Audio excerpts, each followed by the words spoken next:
Hello and welcome to the Intellectual Property course on ePathshala. Today we are going to discuss a module on patents, traditional knowledge and biodiversity. This module pertains primarily to the relationship between patents and traditional knowledge, including biodiversity, and how each region either are in conflict or in complementarity with each other. In briefly introducing you to this topic, we are going to discuss what is traditional knowledge.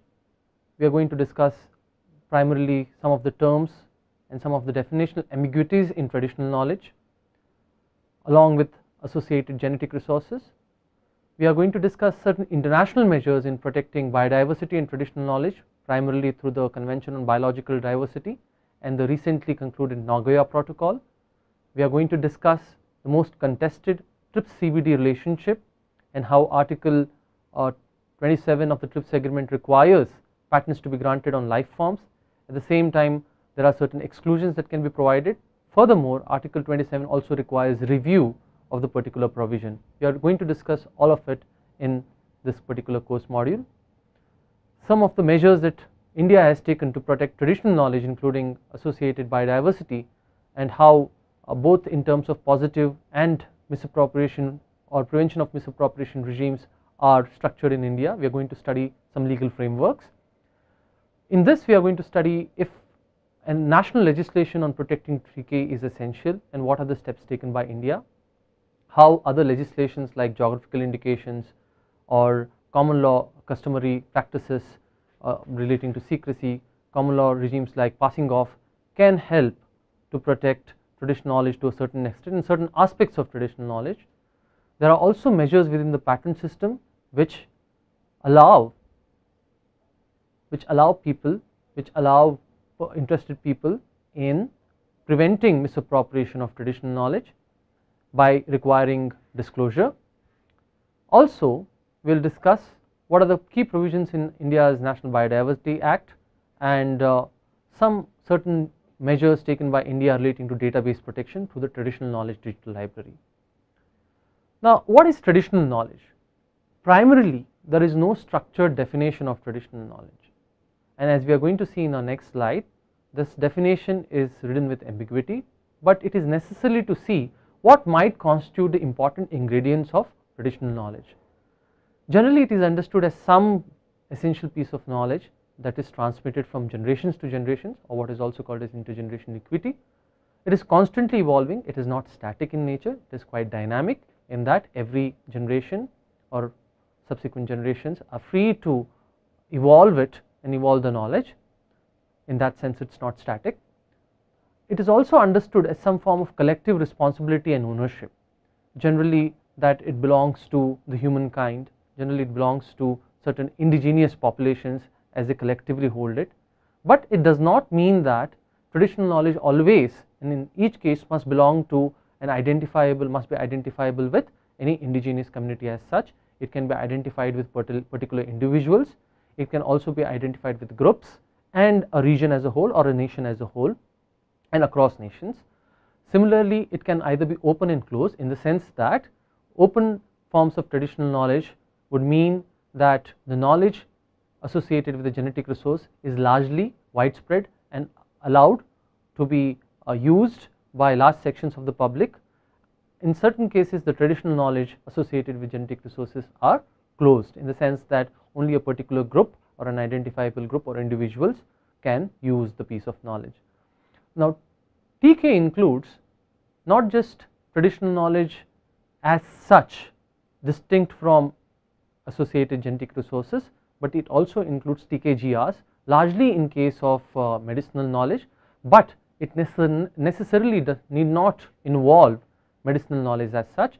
TK can also be apart from medicinal knowledge. In general parlance, the term TK has been broadly construed also to include cultural expressions like music, poetry, handicrafts, etc.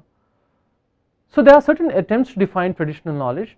WIPO, the World Intellectual Property Organization, has taken some leading efforts in conveying what is called as the Intergovernmental Committee on TK associated with genetic resources, and in one of those key negotiations certain provisions, certain definitions emerged Now, it has been defined in the broad sense of the term, which must generally include intellectual and intangible cultural heritage, practices, knowledge system of traditional communities, including indigenous and local communities. Now, this was in one of the documents called as the draft gap analysis produced by the World Intellectual Property Organization. Hence, TK in the general sense embraces content of the knowledge itself as well as traditional cultural expressions like folklore, including distinctive signs and symbols associated with traditional knowledge. If you look into international measures and how TK and TK associated with genetic resources to mean biodiversity evolved in discussions, it was during the Earth Summit in 1992 which first raised this issue on TK and biodiversity. In fact, Principle 22 is very clear to the extent that indigenous people and their communities and other local communities have a vital role in environmental management and development because of their knowledge and traditional practices. States should recognize and duly support their identity, culture and interest and enable their effective participation in achievement of sustainable development. Now, if you understand the import of this definition, it clearly does not use the word traditional knowledge as such, but it uses the word their knowledge and traditional practices and identifies it with indigenous people. Now, it is important to note that the CBD, Convention on Biological Diversity, and Principle 22 clearly relates all of this towards protection and achievement of sustainable development, protection of environment and achievement of sustainable development. Also, if we can recollect from the TRIPS agreement negotiations, these were not formally part of the Uruguay round negotiations which led finally to the TRIPS agreement and the WTO set of agreements. However, post the TRIPS agreement, these became part of the discussions on Committee on Trade and Environment. In fact, in early 1995, the WTO came up with certain documents within the Committee on Trade and Environment which clearly tried to narrate what might be the possible kind of relationship between TRIPS and CBD, and it stated that the Committee on Trade and Environment will consider the work program envisaged in the decision on trade and services and environment and relevant provisions of the TRIPS agreement, now as an integral part of its work. However, discussions in the WTO moved from the Trade and Environment Committee to the TRIPS Council by way of Article 27.3b review, which we will discuss in the later stage.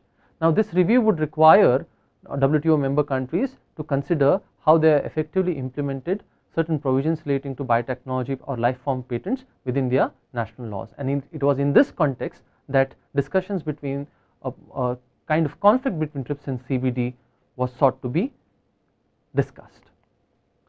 Now, international measures pertaining to conventional biological diversity has three main goals. One is conservation of biological diversity, second is the sustainable use of its components of what constitutes biodiversity, and third is fair and equitable benefit sharing arising from such genetic resources. Now, if you look into the core of the relationship that is shared between biodiversity and patenting aspects relating to biodiversity, then the two key provisions that emerge is the prior informed consent and access and benefit sharing.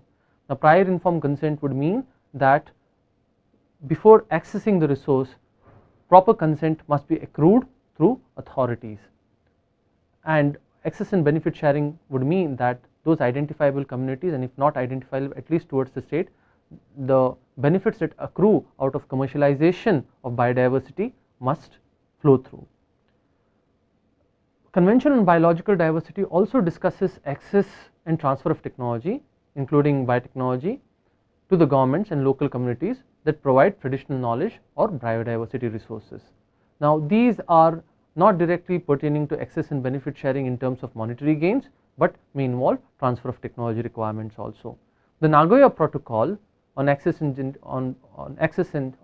genetic resources and fair and equitable treatment of benefits arising from the CBD, it specifically establishes a kind of framework that is required for predictable conditions to access to genetic resources, and also helping ensure how benefit sharing agreements and how benefit sharing of genetic resources between the contracting parties can be provided.